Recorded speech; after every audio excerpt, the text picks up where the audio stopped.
Fabienne Nicole, juara Miss Universe Indonesia 2023, selama ini bungkam setelah kasus dugaan pelecehan yang dialami rekannya jelang malam Grand Final pada 3 Agustus 2023 silam.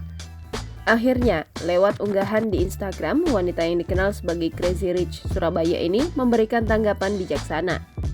Fabienne menuliskan dalam tulisan bahasa Inggris di Instagram Story @fabienne_fng, sempat mengatakan alasan dirinya diam tidak berkomentar dalam kasus dugaan pelecehan saat kegiatan body checking tersebut. Kepada mereka yang melihat sikap diam saya, tulisnya di awal pernyataan. Wanita cantik ini sangat berhati-hati dalam memberikan pernyataan. Ia memperhatikan perkembangan kasus yang terjadi. Saya sangat menyadari tuduhan yang sedang berlangsung. Pengalaman saya berinteraksi dengan korban kekerasan dalam rumah tangga telah mengajarkan saya memberikan tanggapan yang terukur, tulisnya. Memang, Fabienne cukup aktif dalam kegiatan sosial termasuk memberikan pendampingan pada korban KDRT. Salah satunya dia mendirikan organisasi Empower Now, sebuah organisasi yang peduli pada korban-korban kekerasan dalam rumah tangga.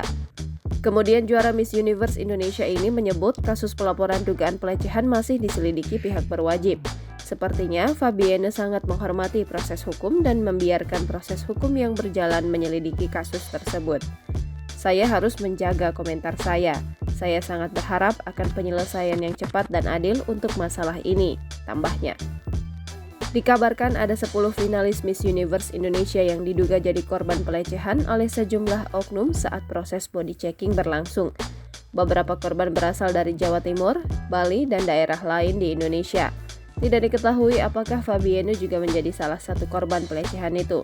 Menurut pengakuan salah satu mantan panitia Miss Universe Indonesia, yakni fotografer Rio Motret, dugaan pelecehan itu dilakukan oleh seorang wanita yang menjadi Chief Operating Officer atau COO.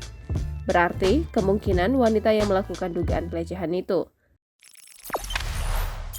Jangan lupa subscribe, share, komen, dan like ya!